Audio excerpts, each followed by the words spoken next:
Buenas noches amigos, bienvenidos a Esportivos, soy Joaquín Alas y los estaré acompañando los próximos 10 minutos. Vaya programa que tenemos hoy y es que hablaremos de la desmonetización en el deporte a causa del virus, un tema que no mucha gente toca, pero es muy interesante, muy importante para el panorama del futuro del deporte. Comencemos a entrar en materia y es que el coronavirus nos ha encerrado en nuestras casas y el deporte no quedó para nada exento. Esta crisis ha reflejado muchas falencias en un sistema que resultó ser muy frágil y con grietas profundas. Actualmente en redes sociales se ha vuelto relativamente viral la frase "se puede vivir sin fútbol", y el entorno del balompié, entre querer negarlo y no sé qué, lo romantiza como lo más importante de lo menos importante. La verdad es que es una industria multimillonaria y a su vez millones de familias a nivel mundial dependen del fútbol, desde los directivos, jugadores, hasta las personas que venden comida o artículos en la calle. Uno de los aspectos que ha dejado entrever esta crisis son las excesivas cargas de trabajo que actualmente tienen no solo los jugadores, sino miles de empleados que día a día trabajan por este acelerado ritmo, como reporteros, periodistas, personas que trabajan dentro del club, ya sean doctores, conserjes, preparadores físicos, estando en un ritmo cada vez más acelerado. Ahora, viendo ya la estructura, un ejemplo claro de esta fragilidad en el fútbol es donde equipos multimillonarios como el Barcelona, Real Madrid, Juventus, Manchester City, etc., no pueden siquiera pasar un mes sin antes reducir el salario de sus jugadores, o que necesiten de subsidios gubernamentales para pagar a sus empleados de los denominados non-playing staff, que significa empleados que no juegan. Como fue el ejemplo del Tottenham Hotspur, quien a pesar de que facturó aproximadamente 1 billón de euros el año pasado y su presidente Daniel Levy tiene un salario de 7 millones de libras esterlinas, pidió un subsidio al gobierno para poder pagar su planilla de forma íntegra durante toda esta situación. Si bien se le exige a los jugadores que reduzcan su salario porque ellos son formados gracias a la comunidad y la misma comunidad le exige a los jugadores que lo retribuyan, pero a ver, yo me hago esta pregunta: ¿y los directivos? ¿Y ellos que también ganan millones y millones y millones? ¿Qué pasa? ¿Dónde están? ¿Por qué ellos no se han reducido su salario y lo intentan meter en, por ejemplo, subsidios gubernamentales, situaciones así? Tiene que ser parejo. Considero que este es un momento en el que todos tienen que hacer su esfuerzo y me parece que los directivos y la gente que maneja el fútbol no está haciendo muy bien las cosas.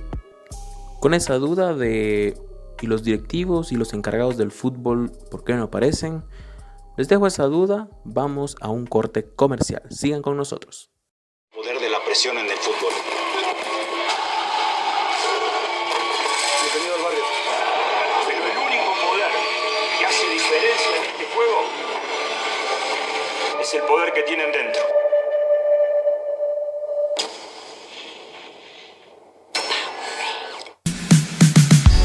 Muchas gracias por seguir en Esportivo y seguirnos sintonizando a esta hora de la noche. Continuando con el tema de desmonetización en el deporte, y es que es un tema muy interesante, la verdad que es un tema que no es muy conocido por la gente y es un tema que tiene muchísima, pero muchísima información y que pueden hacerse investigaciones de profundidad.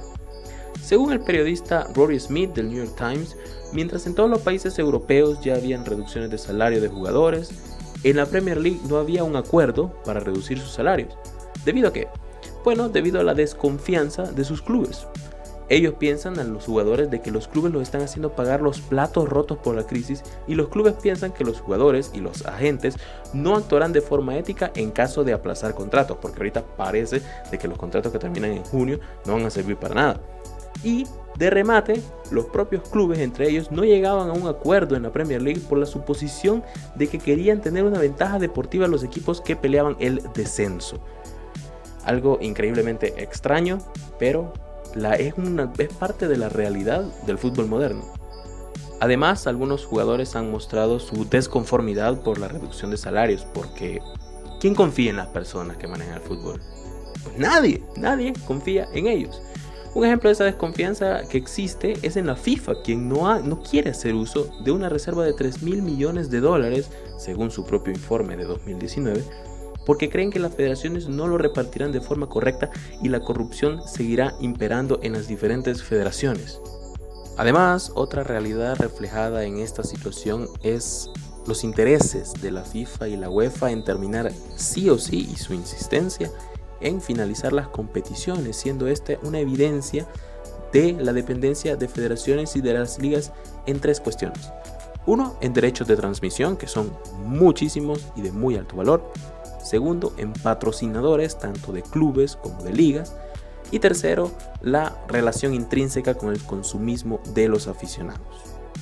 Un modelo deportivo que parece ser insostenible, y esta crisis me parece que es un espacio para respirar, para analizar con mayor profundidad, para reflexionar, y una oportunidad para los medios de comunicación para publicar noticias e investigaciones con mayor determinación y con mayor rigor.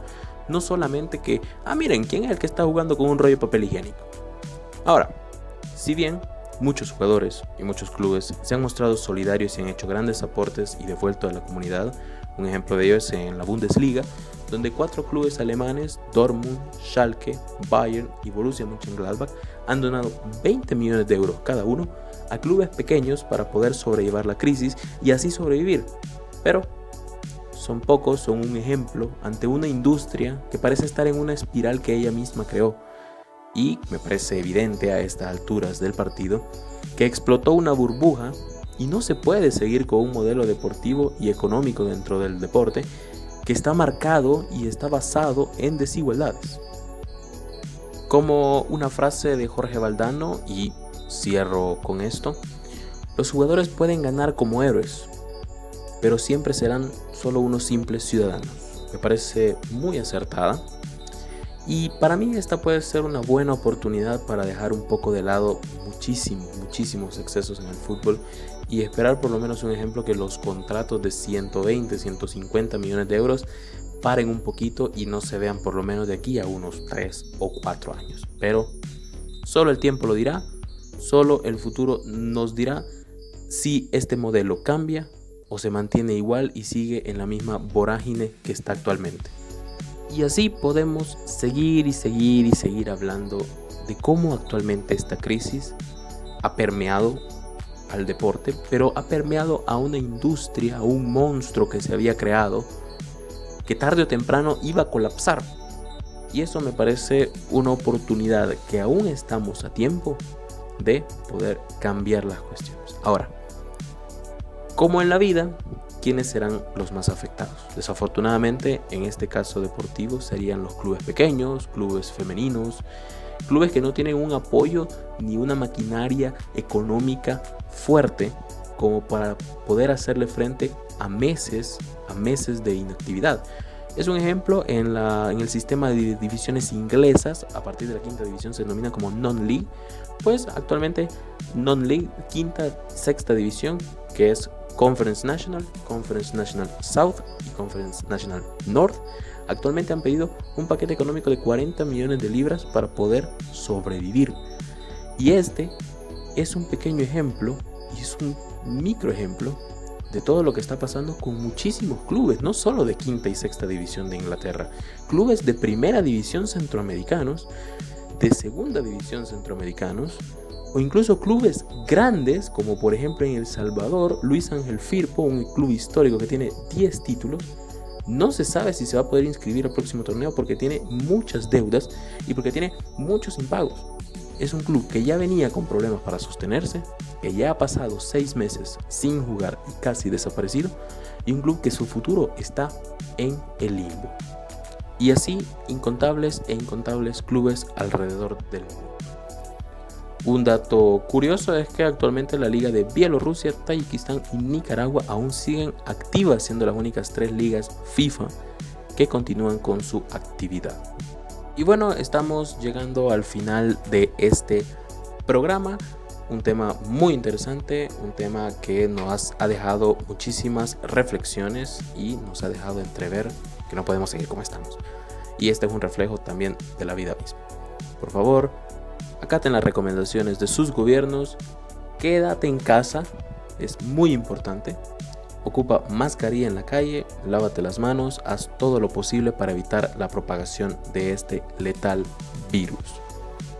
Mi nombre es Joaquín Alas, muchas gracias por estar en sintonía con nosotros. No olviden seguirnos en nuestras redes sociales, Instagram y Twitter como @esportivogt y en Facebook como esportivogt. Será hasta la próxima donde nos encontremos en el siguiente programa. Tengan una feliz noche.